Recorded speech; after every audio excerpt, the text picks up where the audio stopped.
Monte Carlo simulations are a powerful tool for gaining insights into uncertainty. We're used to dealing with spreadsheets and formulas that deal with hard figures, but what about when some of those numbers are just estimates and we can't be 100% certain of their exact values? Monte Carlo is a method that lets us explore that uncertainty. I'm Tony Roberts, founder of Pixel, and I help businesses and individuals integrate their Python tools and analytics seamlessly into Excel with the Python XL add-in Pixel.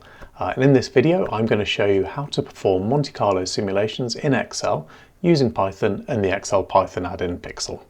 Let's start with a simple example where we want to estimate the cost of a project. For the project, we have various categories of costs, and the total cost is simply the sum of all of them. Of course, with this being Excel, we could make a much more complex model, but this will work fine for our purposes.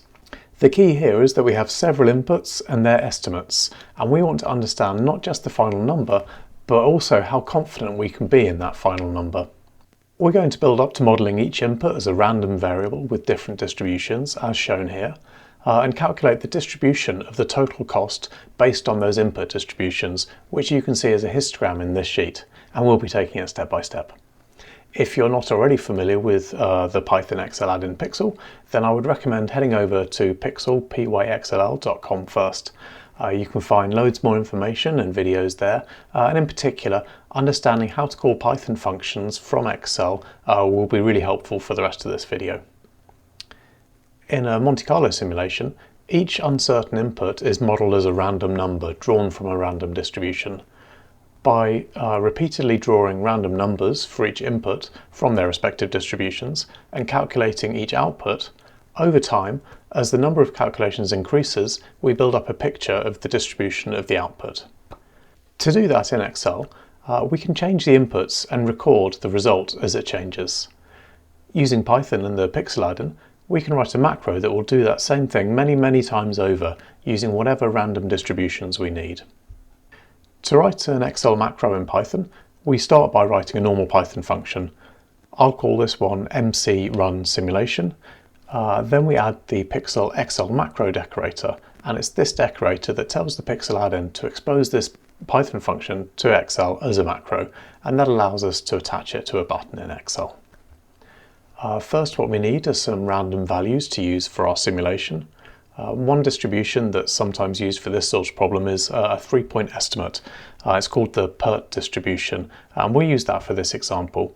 We could substitute this for any other random distribution applicable for any different problem, but this is just what we're going to use for now. I'm going to use the PERT dist Python package for this, and a PERT distribution is specified from 3 values: the minimum possible value, the maximum possible value, and the most likely value for our random variable.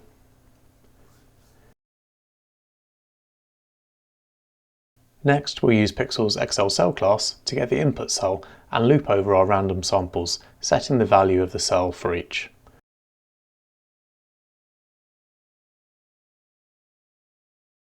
We also need the output cell, and using that we can collect the result value for each random input.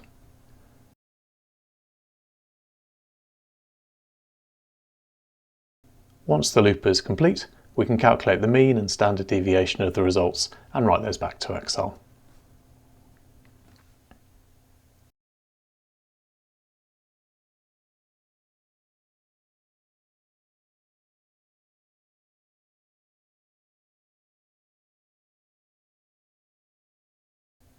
We could continue like this and simulate changing all the other inputs with random values, but this code isn't very flexible, and we'd need to change it for each problem we came across. So instead, it would be much better to specify the distribution for each random variable in Excel and then pass that through to the Python code, and that's what we're going to do next.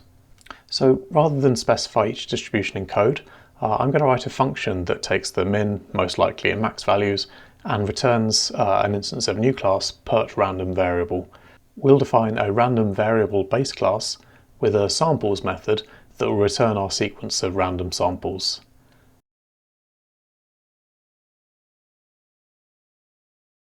I'm using an abstract base class here, as you won't always want to use a PERT distribution, and this will allow us to write more functions later that return random variables using different types of distributions.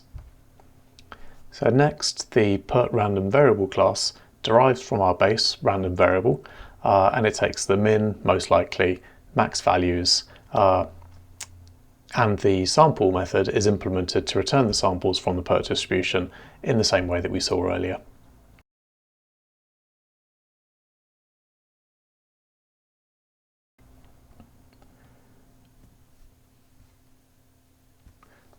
With that done, we can now write a function to construct this PERT random variable object and make that available to Excel using the Excel func decorator.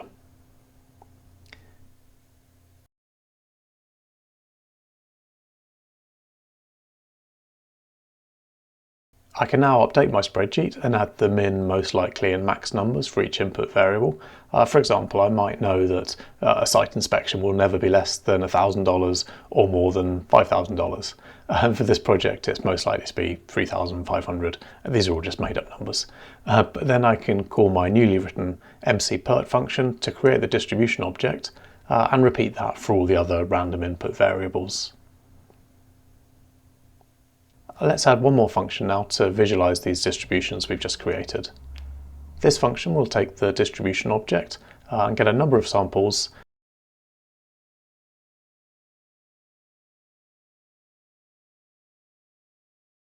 and then plot the distribution using the seaborn plotting library.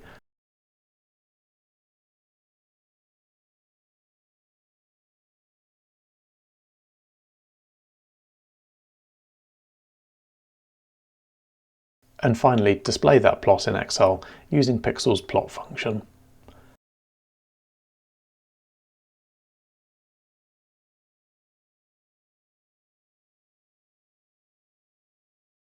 I'll also add a name to the random variable class.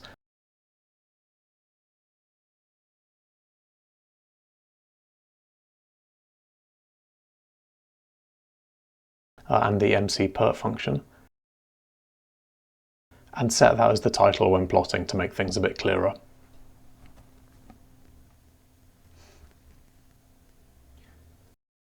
Back in Excel, we can use that new function to plot the distributions we've made.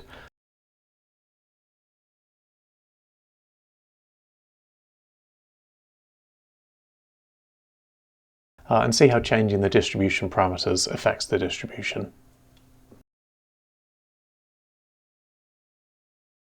Next, we need to tie all of this together and run the simulation using these random variables.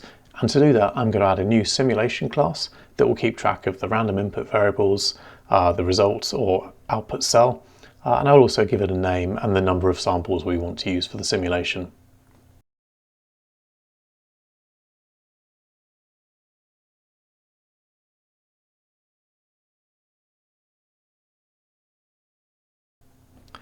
The simulation class needs a run method, and that will do the same things as our simple macro that we started off with. First of all, we get the random samples from the input variables for the n observations. The only difference now is that we have multiple inputs, so I'll use a list comprehension to iterate over all of them. And then next we'll do a loop, and in the loop we need to set the Excel input values to the sampled values before reading the result value. Previously, we hard-coded the address of the input cell, but rather than do that now, I'm going to make a change to the random variable class so that it knows the input cell that's going to be set to the sampled values.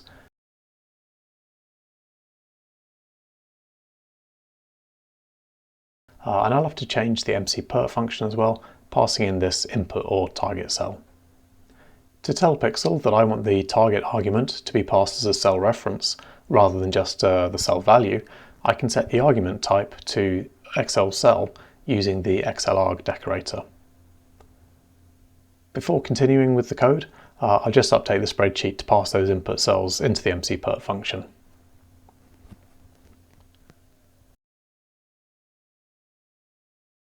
Now we've got the cell reference set on the random variable objects, we can finish the simulation.run method by setting the Excel cell values and then collecting the results cell value and adding that to a list of results.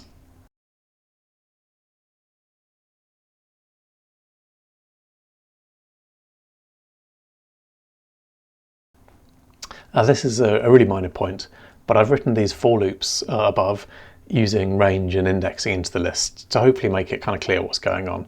But I don't really like this style. It's personal preference, but I generally prefer to use iterative functions where possible. Like later I might want to rewrite the samples method to be a generator rather than returning a list or something like that. Anyway, these loops can be rewritten using zip, like so, and I just think this is much neater, but maybe it's a bit less readable depending on how happy you are with this stuff, but it's functionally equivalent to what I had before. Okay, so now we've got the simulation class. We need to make that available to Excel, which we do again by adding another Python function and use the Excel func decorator so that we can call it from Excel.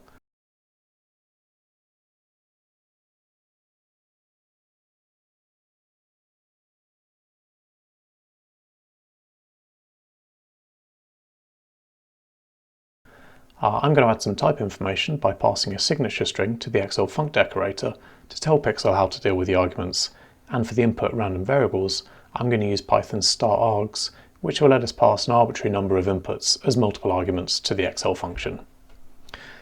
Let's add that to our sheet now, and we pass in a name, the number of samples, the result cell, and then each input random variable object.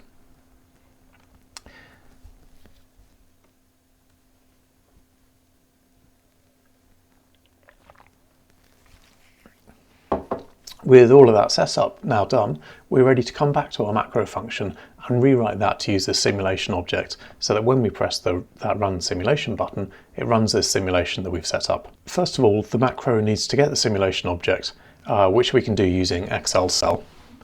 I'm going to stick to using hard-coded cell addresses for now, but I will come back to this later, so don't worry about this too much. To get the simulation object, I need to set the type equals object option before getting the cell value, and I'll add a check just to make sure that the value I've got is what I'm expecting.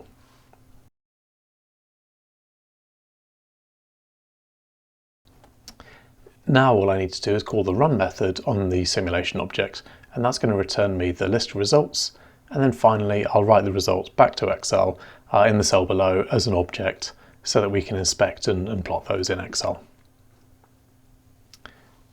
I'll use a small value of n for now, and we'll see why in a second. And now when I run that macro by clicking the Run Simulation button, we see all of the inputs change and the result is constantly recalculated. Once that's finished, the list of results is written as a Python object below the simulation object. But it's really slow, and we couldn't really use this for anything other than a really small number of samples. And that's because Excel is recalculating each time we make any change, and it's also updating the Excel window, redrawing everything, which is what's making it so slow. So what we need to do to make this much faster is disable automatic calculation and screen updating while we're running the simulation. To do that, we need to use the Pixel XLApp function, which gets us the same Excel application object that you might have used in VBA. Then we can set screen updating to false and calculation to Excel manual before we start the simulation, and Excel manual can be found in the win32com client.constants module.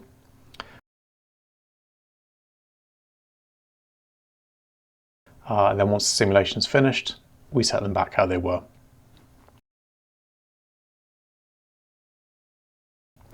For this type of thing, I like to use a context manager, which looks like this.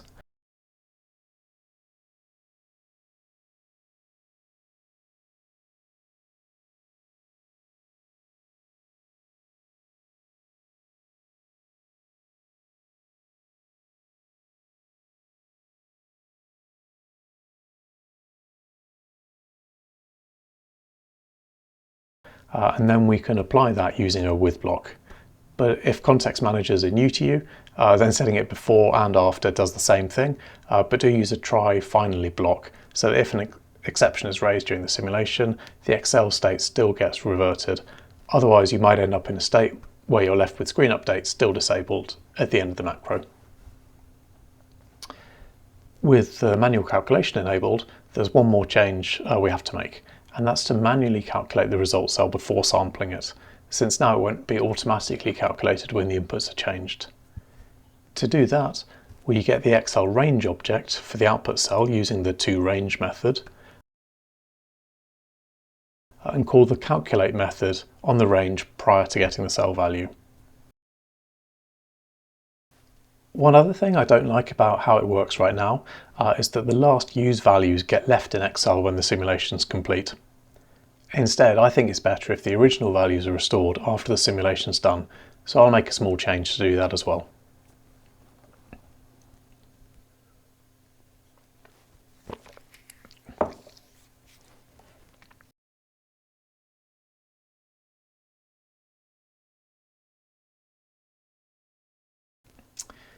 If we try that again in Excel after making those changes, we see that it now runs much faster than before.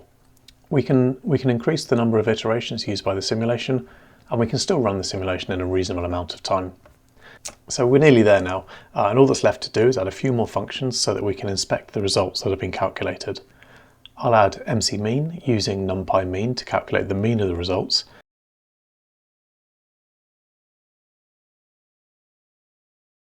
and mc standard dev using mp.standard to calculate the standard deviation.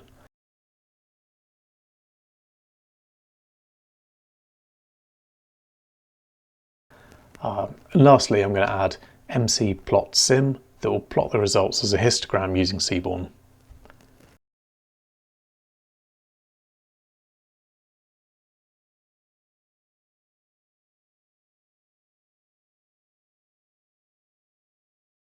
I'll pass in the simulation to this too and set the title.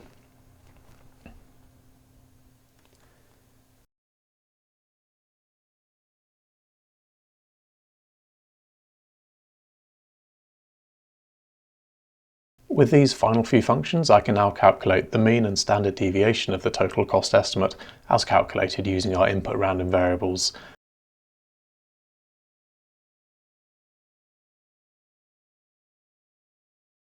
And plot the distribution of results as a histogram.